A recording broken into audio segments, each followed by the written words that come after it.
So the Mets have started to unload and did so by shipping relief pitcher David Robertson to the Marlins. I think this happened yesterday. It's reported by Rosenthal. It's official by now. Here are the tweets. Mets trading David Robertson to the Marlins. Sources tell The Athletic, according to Rosenthal. John Heyman had some more details on what the Mets got in return for Robertson. He says Marco Vargas, an infielder, and Ronald Hernandez, a catcher, will be the ones who will be going from Miami to New York in this trade, and they are ranked among the Marlins' top 21 prospects. So that was the David Robertson deal. I talked to my buddy Hayden from Mets Talk with Hayden and asked him about the return. He said he liked it. So, I mean, if he likes it, then it must be pretty good, right? He knows his stuff about the prospects. Me, not so much when it comes to prospects. I'm not that guy.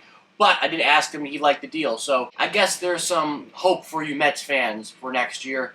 And maybe you got something out of this deal. Now, also, the White Sox, they continue their fire sale. As according to Ken Rosenthal and others, they traded Lance Lynn and Joe Kelly to the Dodgers, okay? Rosenthal reported this. Bob Nightingale was on it. And Jeff Passan has the full trade details. Once again, the Dodgers are receiving Lance Lynn and Joe Kelly, a former Los Angeles Dodger. Now, the White Sox received right-handed starting pitcher Nick Nestarin in Double-A and reliever Jordan Leisure, who's also in Double-A, and former, I guess you could say, big bat for a hot second for the Dodgers, and outfielder Trace Thompson, who was originally drafted by the White Sox. So I think this trade isn't what the Dodgers originally wanted. I think they would have rather gotten a guy like Justin Verlander or Erod from Detroit.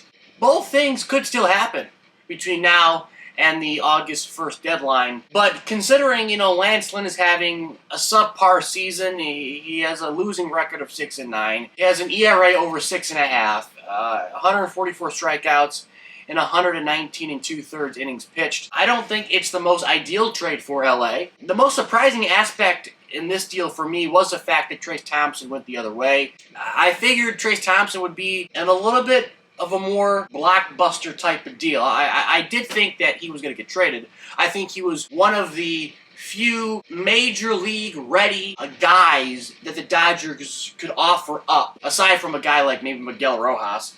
But the Dodgers could offer up in a big deal. Now, speaking of Justin Verlander, there has been growing speculation that JV could be headed back to Texas.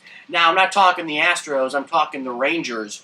Yes, according to an article from MLB.com's Mark Feinsand, it says, quote, the frontrunner for Verlander, according to one source, would likely be the Rangers, who are said to be seeking rotation help and are taking an aggressive approach to the trade deadline. It should be noted that Texas pursued Verlander last winter, but the pitcher expressed no interest in joining the Rangers, who are coming off their sixth consecutive losing season. Now, again, Verlander has to approve the deal, any deal, because, again, a full no-trade clause in place for him. When it comes to how he'd fit in a Ranger rotation, I think it'd be amazing. But I don't think he wants to pitch for the Rangers, in all honesty.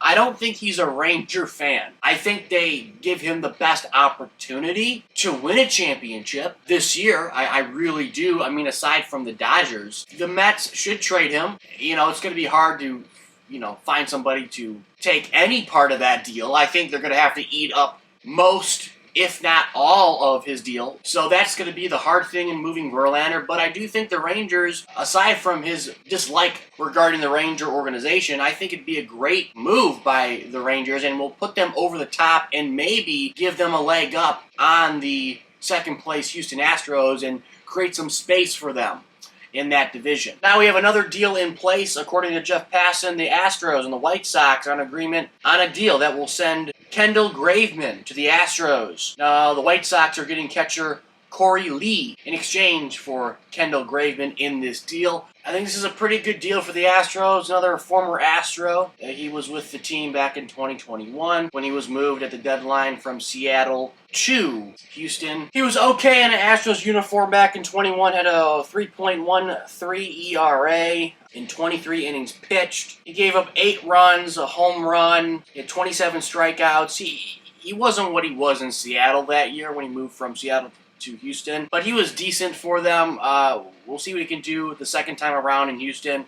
But that's the reported deal, according to Jeff Passan. Okay, so we have some breaking news right now. Andy Martino just tweeted out that the Mets and the Texas Rangers are in serious talks on a Max Scherzer trade. He said at 5:14 p.m. the deal is not done and there are hurdles to be crossed. Okay, that was at 5:14. Now, moving forward, a lot of other reporters have also confirmed the speculation of a Mets-Ranger deal that will involve Max Scherzer. I know earlier in the video I said that Justin Verlander was on the Rangers' radar, but now it seems to have moved from Verlander to Max Scherzer. Jon Heyman, not the most trustworthy guy, says that the Mets and the Rangers have agreed on a Max Scherzer trade, but it is pending Scherzer's approval. And I think there was just a tweet sent out right now. Jon Heyman just tweeted out, Max Scherzer has just been informed of the agreed upon trade to Texas. The ball is still in its court. Another tweet just sent out by Joel Sherman. Now this is regarding a Evan Grant tweet. And Evan Grant tweeted out that Walcott, the Rangers' top international signee this winter, and number 98 prospect, according to MLB Pipeline, was pulled from his game in the Arizona Complex League this afternoon. So it seems like Sebastian Wilcock might be going to New York in this pending Max Scherzer deal. He's in the Arizona Complex League. I don't know if I'd be happy if I was a Met fan right now. Again, this is just one of the couple guys been rumored. I think this deal is pretty much done. I'm going to wait for an official tweet by somebody that confirmed this deal is done. And, well, there it is. This is good enough for me. Ken Rosenthal basically confirms it. Mets and Rangers have agreed on a trade to send Max Scherzer to Texas. Again, it's pending Scherzer's approval. I feel like I gotta go with this tweet by Ken Rosenthal. To me, he's the most trusted name out there, aside from Jeff Passan. It's done. Scherzer is going to Texas. Please like, comment, and subscribe. Comment down below your thoughts on this massive deal. And stay tuned throughout the August 1st trade deadline. And as always, I'll catch you later.